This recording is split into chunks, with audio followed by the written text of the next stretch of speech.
The arrival of China's DeepSeek AI model has rattled every corner of the U.S. tech sector, and that includes software, but could it wind up being a good thing? Joining us now is Brent Thill, Jefferies senior analyst. And Brent, it didn't even rattle it uniformly, right? Like Salesforce was up yesterday. I think, people are still trying to figure out what to make of DeepSeek. They're going to be trying to figure out what to make of DeepSeek. What effect do you think it's going to have in particular on the software industry? It's really positive for software. We've said that effectively as AI costs drop on infrastructure, it helps democratize and brings it to the software layer. So we've seen the last 2 years, I've said this repeatedly, in technology, you didn't want to be a software analyst, you want to be a hardware, semi, and networking analyst. It was AI infrastructure. You don't have artwork without walls. You can't have AI apps without infrastructure, right? So we're building all this infrastructure to then hang all the AI apps on top. And so what's happening now is we're getting proof that we're getting more efficient. We're effectively adding new capabilities to software, and that's going to help bring more opportunities to monetize in the software layer. We haven't seen it yet. Less than 5 to 10% of AI deployments in software are live. It means 90% are sitting in a lab with Homer Simpson in a lab coat, right? And as those go live and they get used, that you're going to get more use cases, and then you're going to have more monetization. So we think this is very good for software if this is true. Now, no one believes it's fully true, right? We can go into the details of that. But ultimately, it's great to see the technology evolve. It's great to see a new competitor. It's great to see what's happening for the industry. And we knew there'd be a moment where there'd be a shift from infrastructure to software. And I think the market sold off so violently yesterday in infrastructure. I mean, there were stocks that were down 30%. It was because everyone had rotated so hard in their investment thesis on AI in just all infrastructure.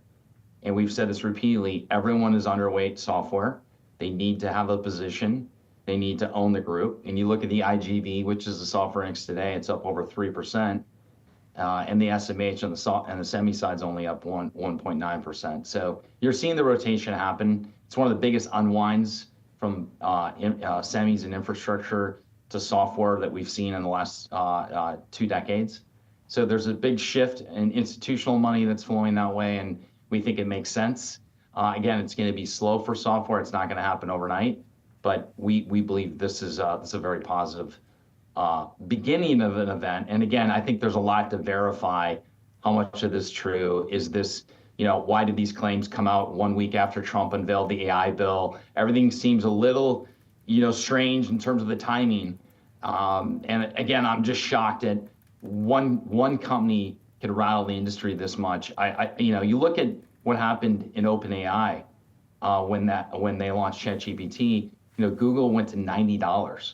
And it's now a $195 stock. So the lesson is, anytime one company rattles the industry and says it's never going to have that big of an impact, and so we just think is a great buying opportunity for tech, given the dynamics. We've seen this movie before, and again, it was very reminiscent of what happened at Google. And not one company's going to take down all of tech. It's just not going to happen. Brent, when you say that nobody believes all of this is true, what parts of the DeepSeek story do you kind of raise an eyebrow at? Do you think, I'm a little skeptical? Well, I think there's a couple things. One is, when they say they're that much more efficient, okay, they're saying that they are. It's like you and I running a track meet, and I know you're a way better runner than I am, okay? But I'm faster than you. Okay, well, what's the proof? Right? Did this get audited by a third party? Did they run these side by side? There's chatter that there's all kinds of chatter, right? That this isn't fully true. Second, you have to ask yourself, where did it come from? Right? Came from China.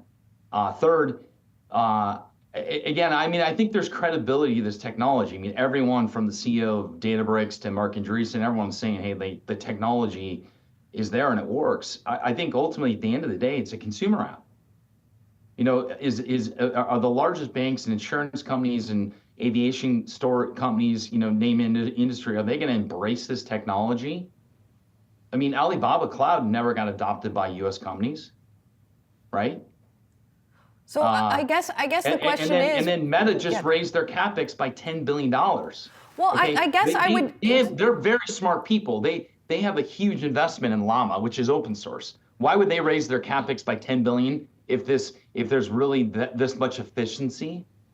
So I think everyone's kind of going like, all this stuff doesn't add up, guys. It doesn't add up. Well, Brent, do you think that there is a possibility of a U.S. version of this? You know, if one of the, so there are two reasons that maybe big U.S. corporations wouldn't go with this. One, it's a Chinese company, and we know there are some geopolitical issues with that as well as cybersecurity. Two, they don't believe necessarily that it's going to work to the caliber that they needed to work for.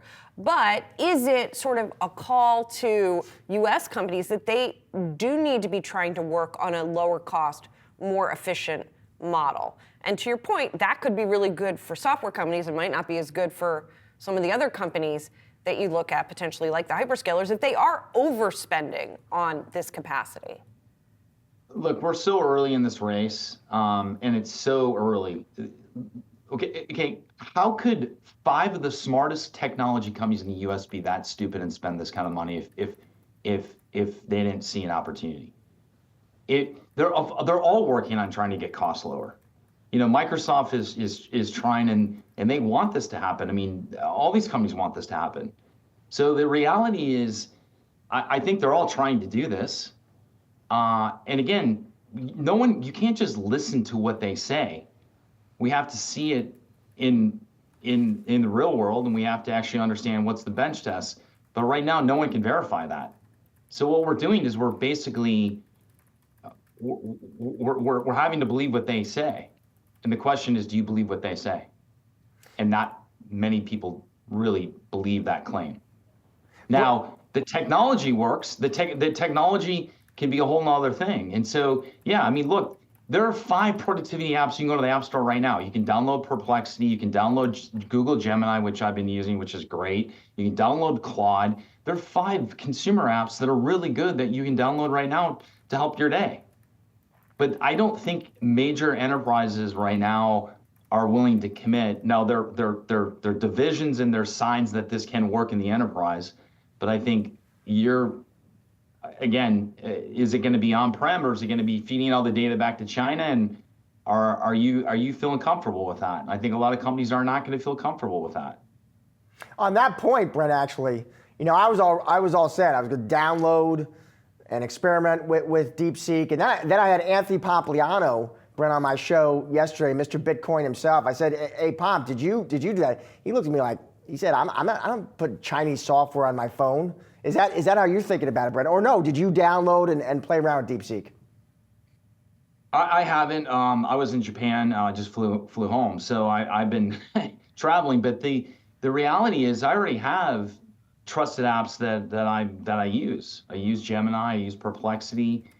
These are great products. They're very different. And so I'm using them both. And I don't need 5 different productivity apps. So I think the real interest will be, can they cross the bridge to become an enterprise player, and not just only on the consumer side? And we'll keep an eye on that. But I think there's some big barriers to get to that point. I think Julie's point, all the rest of these companies are trying to figure this out, right? They're all working on this. And I'd say that Meta, Apple, Amazon, all these companies are very smart. The other thing is, all these companies are very clear. They want to embrace all the models. They don't care. They'll take all the models. If you want it, great, take it. Amazon's taken a very different approach. So these layers are going to commoditize. It's the applications. It's the things on top that are going to make a big difference. And that's where I think the rest of the industry is going. So you can swap in and out these languages. As Microsoft CEO says, there's a small language they have a large language. They're not going to replicate what OpenAI has done. There are going to be multiple languages that thrive. So I'm not here to say like this isn't going to work. I'm just here. I think there's some big challenges, and I think the market massively overreacted to what is a great enhancement, but it's not. Again, I think there's so many parallels to what happened with ChatGPT and Google, and investors are going to make a lot of money being long tech here, and they're making money today off of this. And I think the overreaction is borderline crazy. the way the market reacted. And I think it tells you how far they over-indexed to AI. And I think a lot of investors don't even know what they own, honestly. So there's a lot to be learned from this.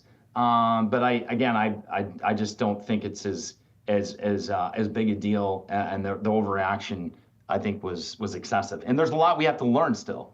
So there's a lot we can't make a call on yet because we don't have the proof. We will wait. Borderline crazy. We'll leave it there, Brent. Thank you as always, sir. Great to have you on the show. Good seeing you. Take care. Thanks.